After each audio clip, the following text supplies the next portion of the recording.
Hi, everyone. This is Earth Files YouTube channel, news updates on Wednesday nights.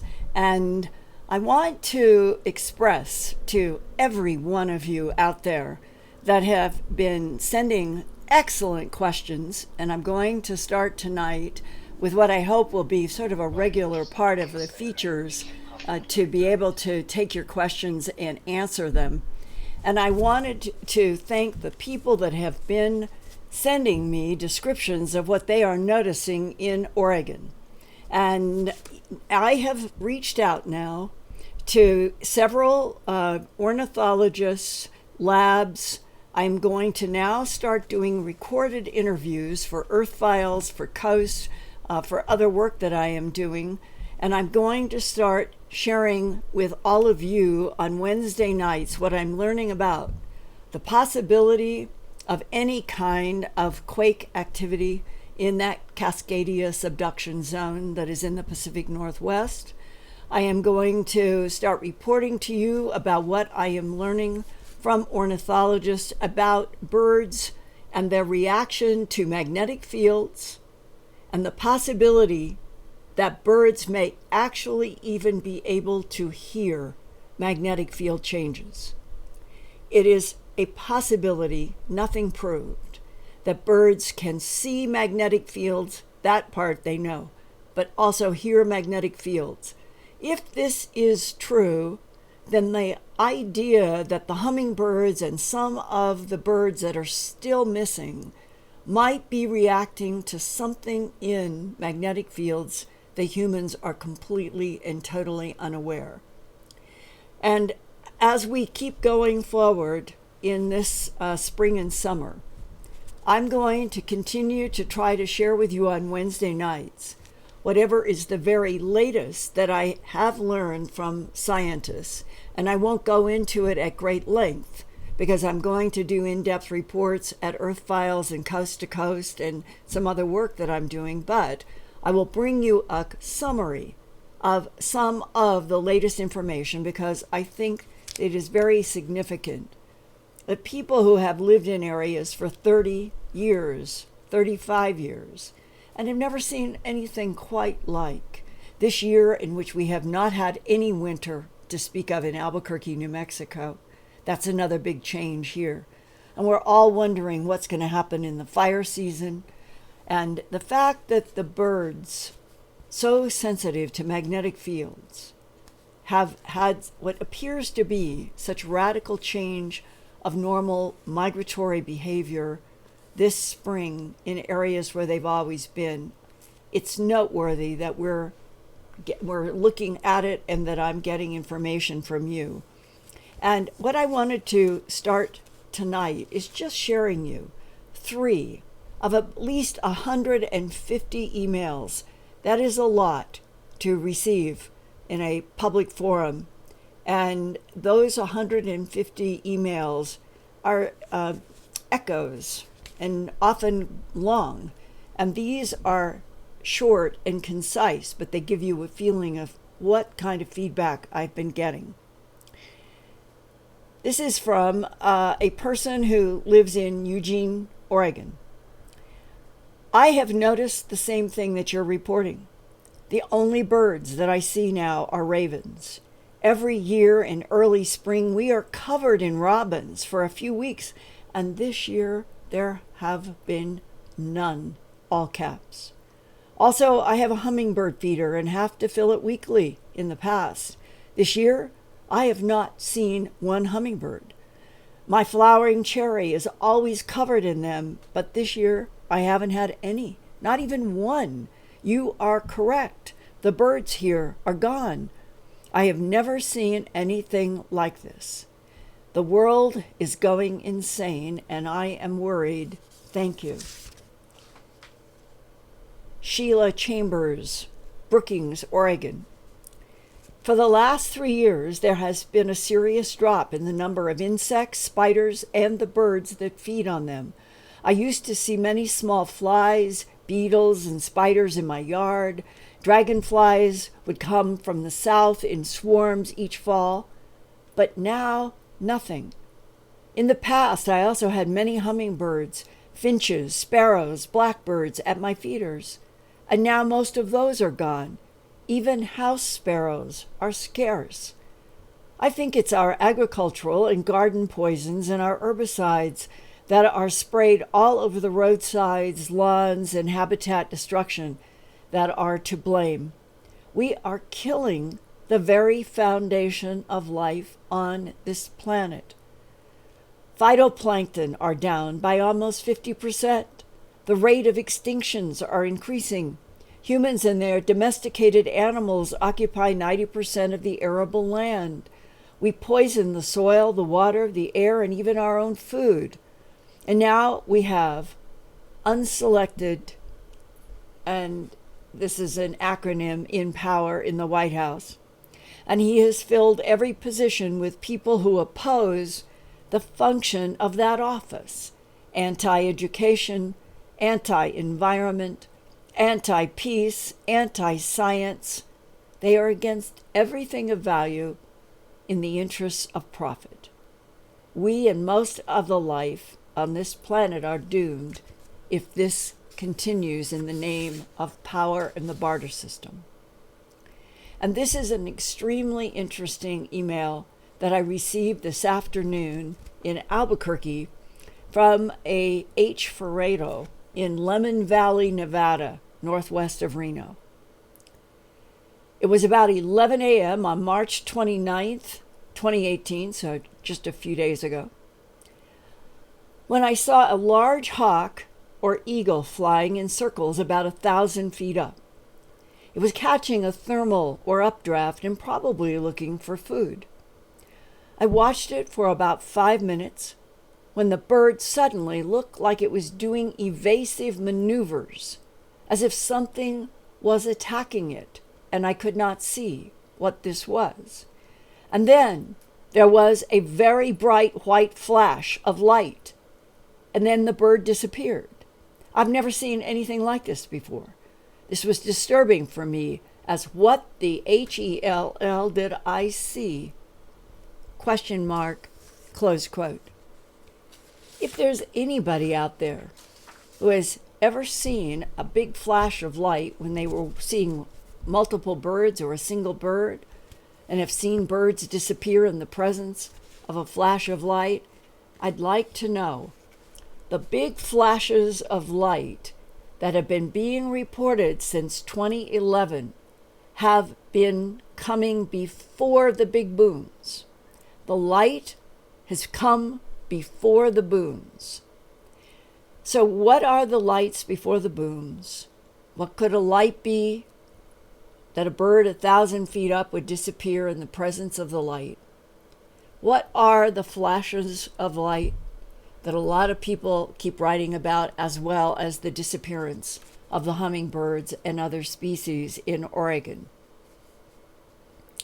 And when I asked Lori, who helps me with this Earth Files YouTube channel, to say to all of you tonight that I would really like to have some of your questions, neither she nor I knew that we would start getting a question per second.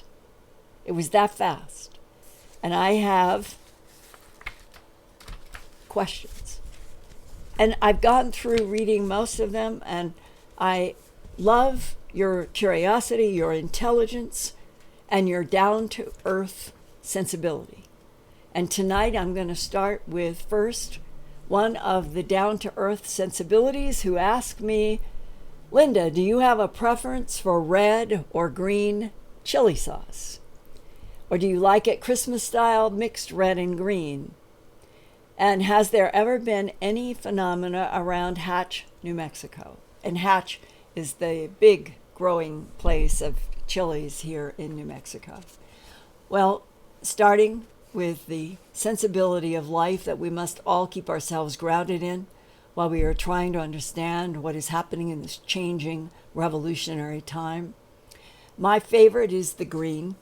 I like things that are spicy and hot, and some of them here coming from Hatch, depending upon who has made them, they take your breath away literally when you eat them, but in a strange, odd way, which is why I think people love chilies. When it takes your breath away, it kind of gives you a lift.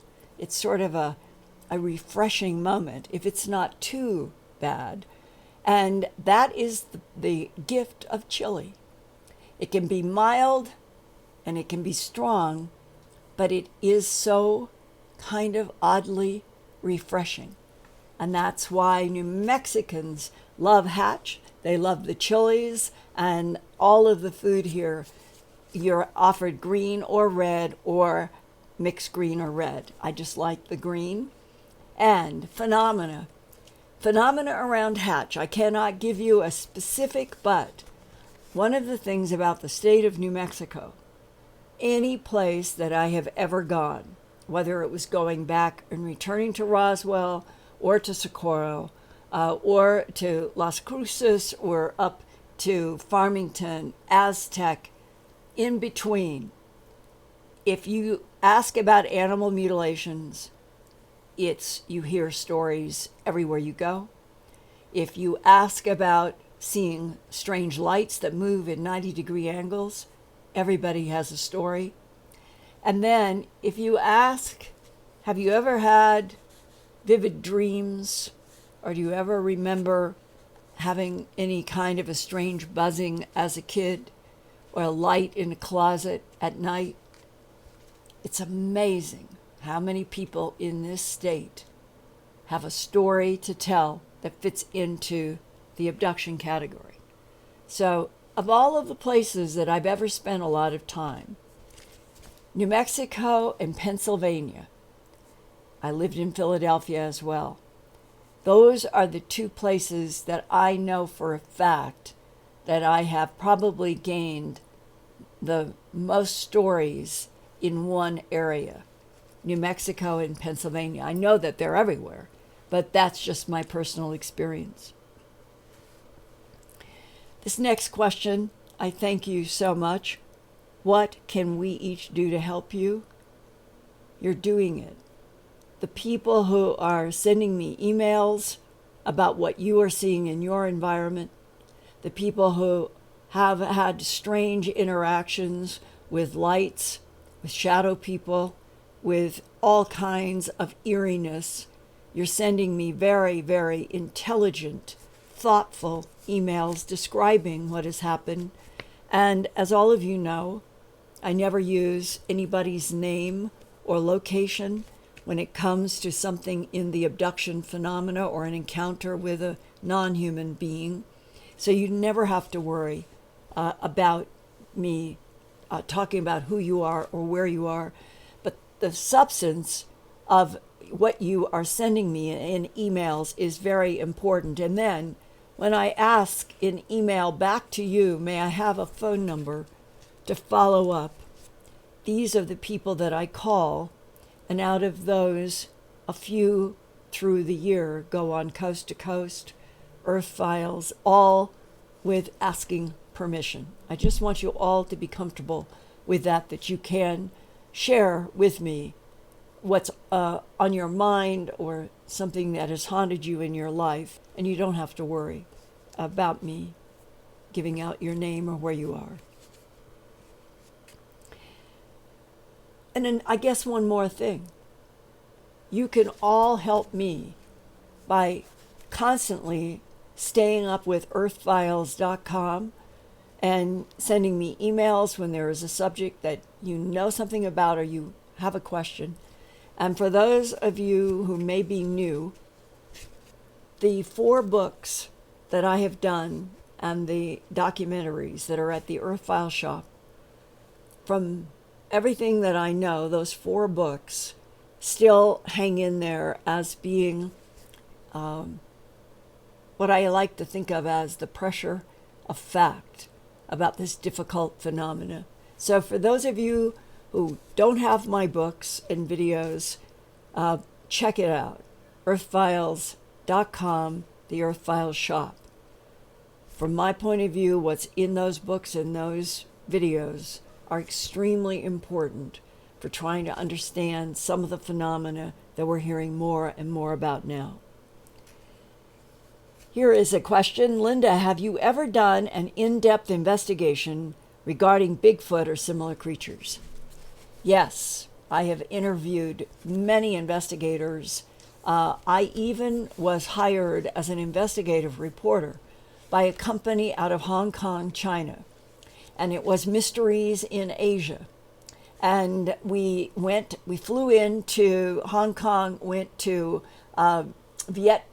Laos first, flew into Vientiane, met up with a group of people who were from the government in Laos, and we traveled in a Soviet truck on what's called Route 9 from Laos into Vietnam.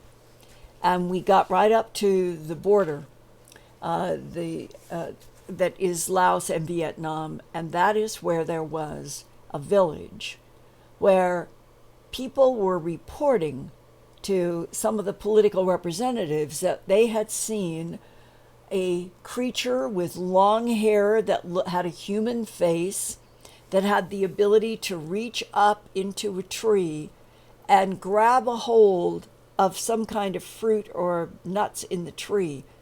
And that there had been measurements that from the ground to the branch was 14 feet, meaning that whatever this creature was with its arm extended was gathering food at 14 feet above the ground. And making this even fit into the Sasquatch Bigfoot phenomena of North America were the stories that people had heard a high-pitched sound coming from this animal. So with me, I brought the Snohomish audio tapes that some of you probably heard me play several times when I was doing Coast to Coast and Dreamland with Art Bell.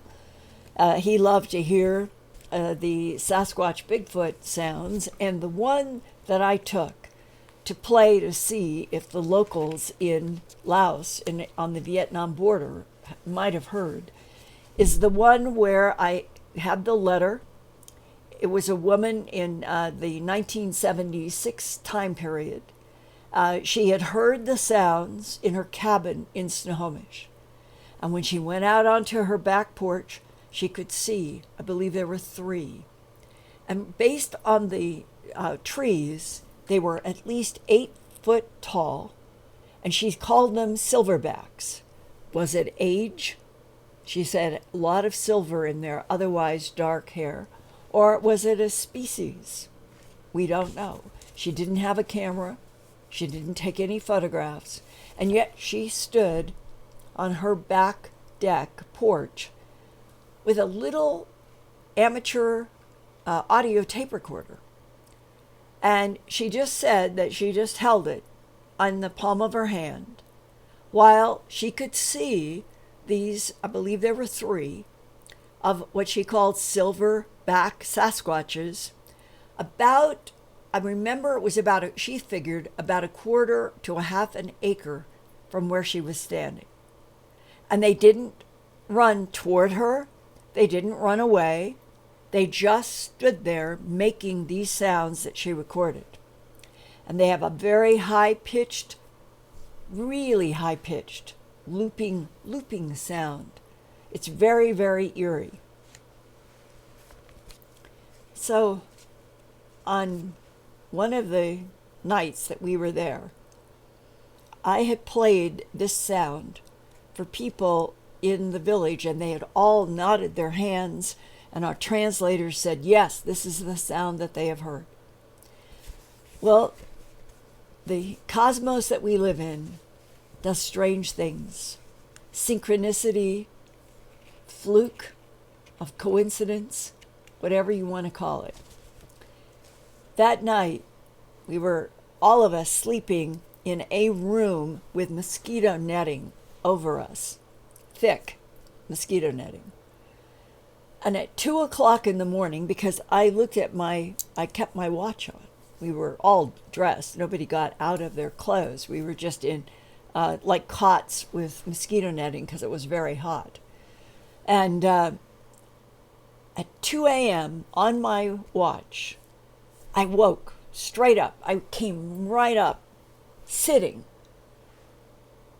and I heard this high-pitched sound. I could hardly believe it. It was like an echo of the day of talking with people and playing the sound.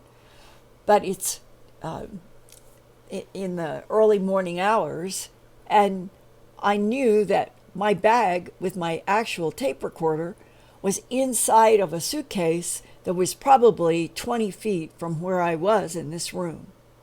And I had that awful moment that reporters sometimes go through. I want to record my own recording that I am now in the Vietnam-Laos border. But if I get up and people are all over between me and that suitcase, then everybody's going to get up. There will be noise, and I will not be able to continue to hear. So I made this decision to just sit there in the total dark, listening to that sound that was probably a mile away, but was exactly like the recording that that woman had made in 1976 period in Snohomish, Oregon. Who are these creatures? What are these creatures? Why are the creatures in Laos and the Vietnam border, why are they so tall that they could reach up 14 feet? I thought that most of the Sasquatch have been defined at around 8 feet. And then I learned that's not true. That there have been Sasquatch in the Snohomish area, 8, 10, maybe 12 feet. And where the clincher was for me was interviewing a deputy sheriff in Snohomish who in 1970s had investigated Sasquatch, animal mutilations, UFOs, beams of light, light orbs moving through the forest, taking ceramic prints from the ground, 14, 17-inch long, 19-inch feet.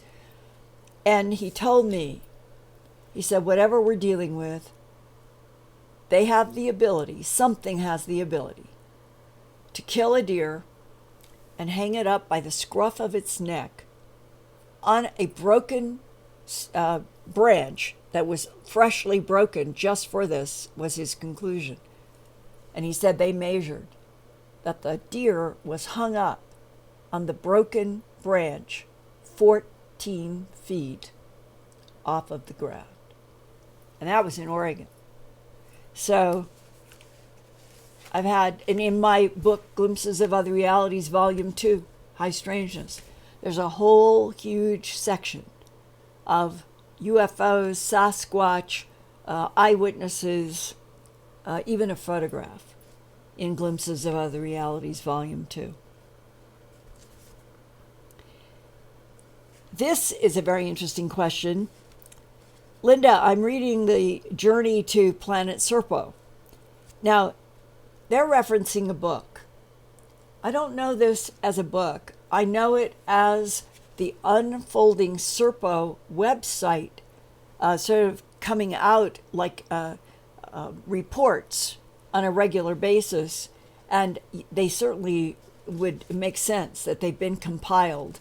I just know that as each Serpo report came out, I would print, and that I was especially interested in the Ronald Reagan briefing at Camp David, dated March 6th to 8th, 1981. He became president, was elected in November. Inauguration was in January of 1981.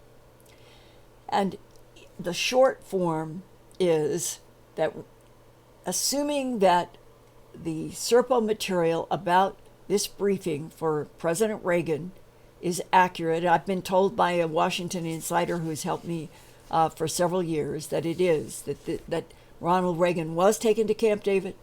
It was by the CIA director with NSA and DIA and other intelligence agencies represented, to give the new president a briefing on extraterrestrial biological entities.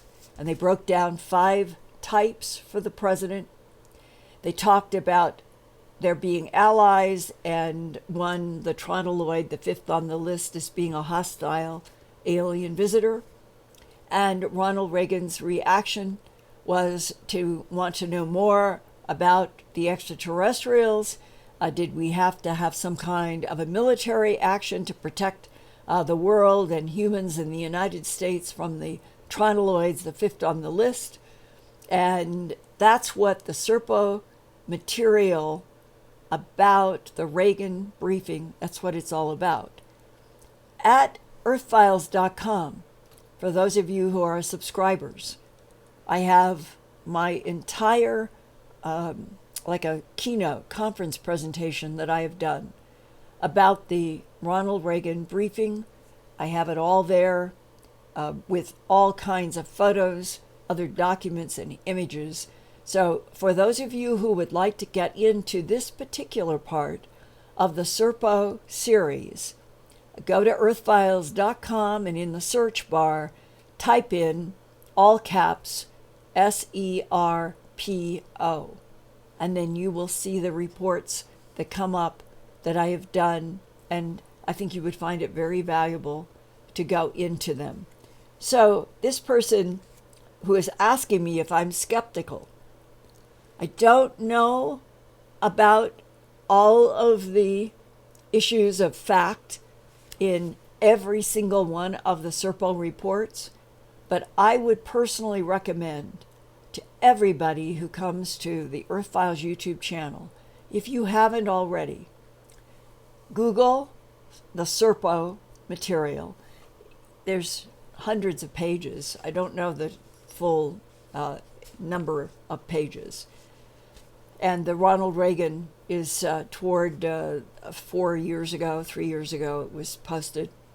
And read all of it just for the value of having exposure to what is supposed to be Defense Intelligence Agency leak on our sending a team of people to a planet called Serpo at Zeta Reticuli 1 and 2.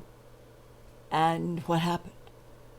And this is part of the context for the briefing for Ronald Reagan. So I think everybody should try to read it, especially at Earth Files on the Reagan briefing.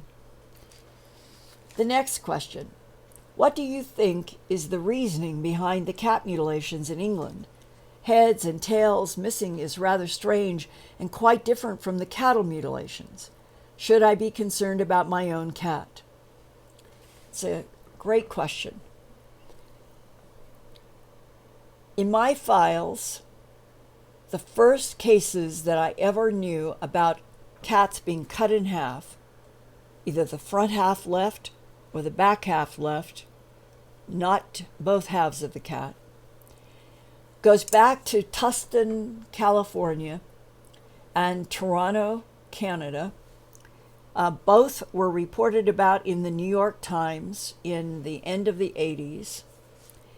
And there were as many, I believe, in Tustin, it exceeded 200 half-cats had been found in a spate of a few months. And in Toronto, there had been repeated cycles of half-cats. And since that period of time, at the end of the 80s, I believe in my own filing system and at earthfiles.com that I probably have about 200 and some half-cat reports. Now, your point is a good one about the fact that we've never found cattle, horses, pigs, goats, sheep, deer, elk, reindeer. Those are all animals that have been subjected to the bloodless classic animal mutilations where an ear is taken, the eye, the tongue, the jaw flesh, genitals, and rectum all cored out, all of it without blood, and often without tracks. So that's the classic larger animal mutilations. But here is where there is a common denominator in my own investigation working with professionals that ties the half cats and sometimes mutilated dogs to the larger cattle, horse mutilations that have been going on since at least the beginning of the 20th century. Under a microscope, Dr. John Altschuler, hematologist, pathologist that I worked with from the end of the 80s until his unexpected and tragic death in the mid-90s. Somebody hit him, and he was out on a bicycle in a car, hit him from behind. And in the period of about probably 91, 92, there were a lot of half cats up in Vancouver, British Columbia, and coming into the Vancouver side of the United States in Washington and coming down the coast, in that Pacific Northwest. There were a lot of half cats. And Dr. Altschuler said, I would like to try to see if we could work with one of the animal, like the agencies of a city or a county that work with gathering up animals and trying to help the police and trying to help the Humane Society. And we knew that there was a case of something like a gray, long-haired cat. We read about that. And it was found, the front half was found, and I had a photo. So I called up the agency there that was dealing with the half cats. And I said, I'm working with this hematologist, pathologist in Denver, John Altschuler. Is there any possibility in the interests of science and medicine that we could get FedExed in some kind of a cold container directly to Dr. Altschuler's lab, the cat that you have there, and see what he can find? And it was wonderful. They were grateful that somebody wanted to do professional medical services, no cost. Dr. Altschuler never charged for anything that he ever did. So he got this front half cat into his lab in Denver. And I remember the day that he called me and he said, Linda, I'm looking at the excision.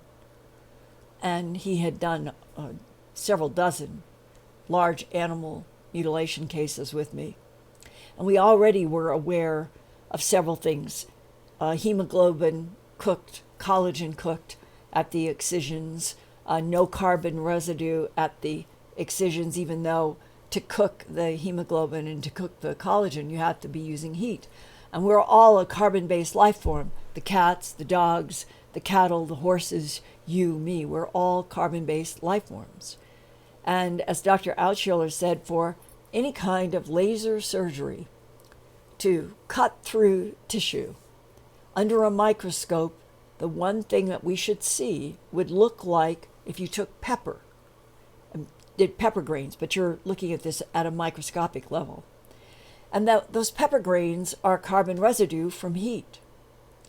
In the large animals that we studied, there was never any of the black pepper grain carbon residue.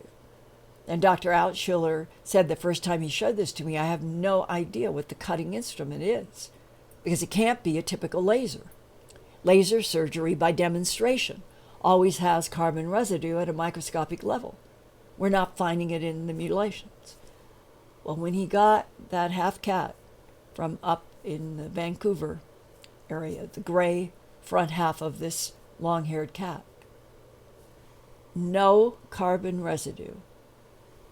Hemoglobin cooked, collagen cooked. He said whatever it was that was used to separate the back half of that cat and take it and leave the front half was the same kind of technology that we were seeing in cattle, horses, sheep, and so forth. So that is one data point that the technology appears to be the same. But is or are the perpetrators the same? Could we have a mixed bag of different types of mutilators for reasons that are not known. I do not have that answer, but for all of you listening tonight, wherever you are, like the lovely email, what can we do to help you? Wherever you live, if you hear about animal mutilations, half cats, and you can get the information to me, it's extremely helpful, because the truth is that many, many communities and law enforcement hide, suppress the knowledge from media. They don't want media to cover that there are half cats or mutilated dogs and all the other animals. And I've come to have compassion, real, true compassion, for the law enforcement and police and the authorities that have to deal with this difficult phenomena, because they don't have the money to do sophisticated laboratory tests. And when Dr. Altshuler was hit and died, it was a huge, huge loss, not only as a human being and as a dear friend and a brilliant mind. It was a loss of somebody who had a laboratory and the ability to do all that work for free, meaning not costing you or me, and that is rare. So we have gotten value in terms of investigations in chunks of time, or I have at least in the last 40 years, because people have been willing to help with volunteering, money for necropsies that can be expensive. Like an average on necropsy on a cow can range between $275 and $425, depending upon what it's done. And a lot of ranchers don't have, if they have 5 mutilations, they don't have the $1,500, $1,700 to do a necropsy. So quite often, the necropsies are not done. These are areas that wherever you are, wherever you live, if you hear about something that I am still wanting to try to investigate at a forensics level, but here's the other really difficult part. If any animal is found in the category of bloodless excisions, if I can't get the animal to a professional veterinarian or a veterinarian pathologist within 36 hours, 48 on the absolute outside, there's no point, because autolysis sets in. That's the deterioration of cells and body tissue. And by 48 hours out, most professionals will say, there's no point. And that is a tiny window. Very often, where I've had hundreds of reports to me from around the world, it's the forensic data that we all need, and that is what is so difficult to get in that 36 to 48 hours. Knowing that, if you do hear of something that's fresh, call me and we'll see what can be done. And it's 8:10 tonight. I think what I'm going to do is I will take one more question, and then know that I'm going to continue to work through all of these.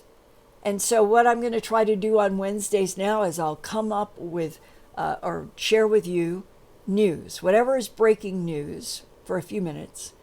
And then I will answer more questions.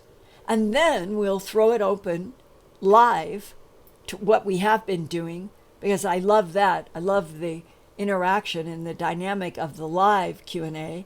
And hopefully what we can do is make Wednesday nights like me doing some live news, and then all of us having a dialogue through your excellent questions, both the ones that I have on paper and live ones that we'll always go to.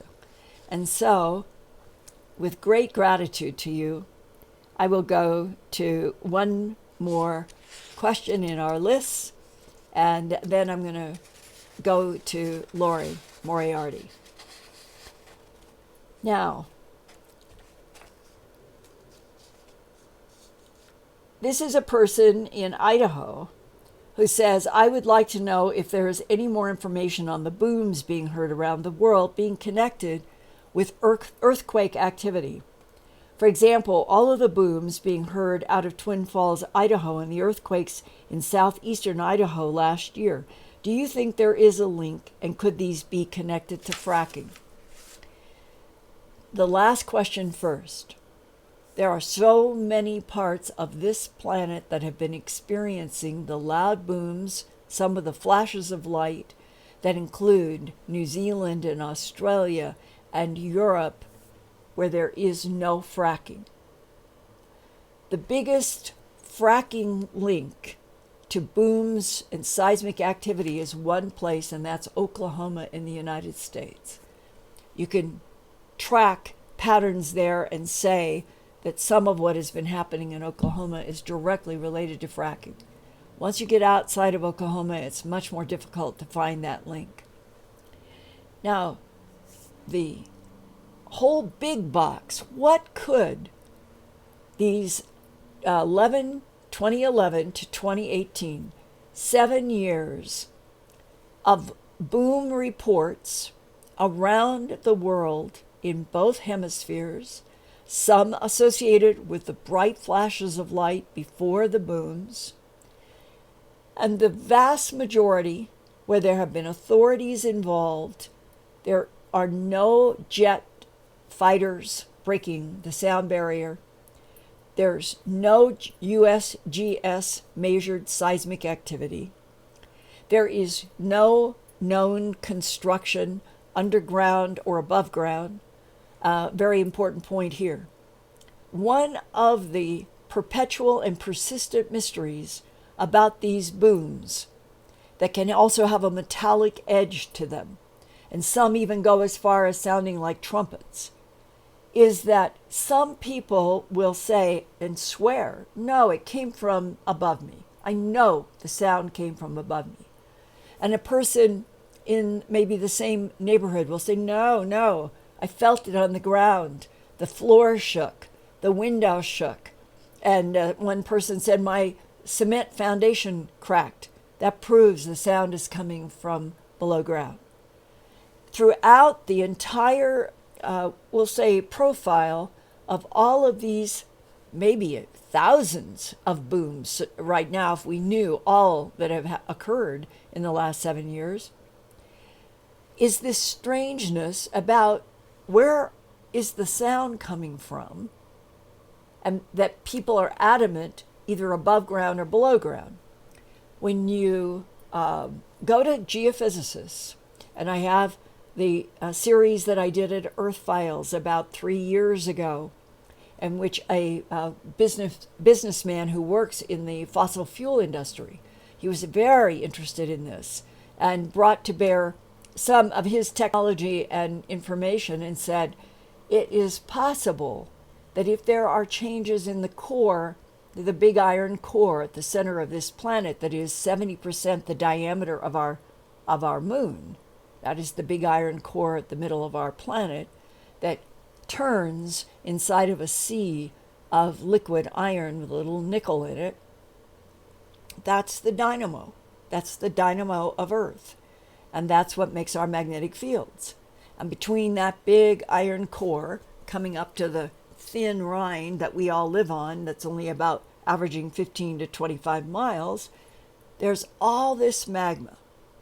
Now, magma is not liquid until it gets close to what's the rind and the surface and comes out. Between the iron core and the liquid that the iron core sphere is in, it is more solid, but it's extremely hot. And there are variations in those temperatures.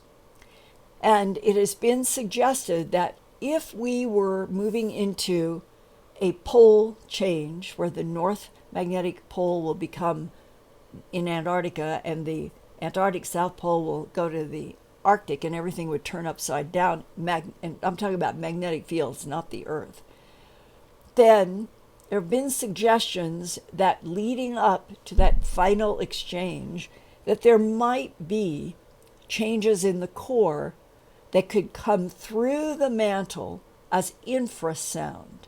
Infrasound, human ears cannot hear. Dogs can, some animals can, but humans cannot. But the infrasound from changes inside of our Earth could come up, come out of the rind, go up and hit the ionosphere, and then bounce back and then be heard. That is physically possible. It hasn't been proved that that's what's happening, but that is physically possible. And this is to everybody who has asked me questions, could the Boons be related to a magnetic pole shift? Well, go to earthfiles.com and listen to the audio interview that I did for Coast to Coast and for Earth Files on March 29th to 30th. And this is a very interesting interview having to do with some of these questions about, could we be close to a magnetic field pole exchange, because in South Africa and extending all the way over to Chile in the southern hemisphere, there is a great South Atlantic anomaly, it is called. It is where the magnetic field is the lowest, the weakest on planet Earth. It is so low and so weak that it really truly is unusual.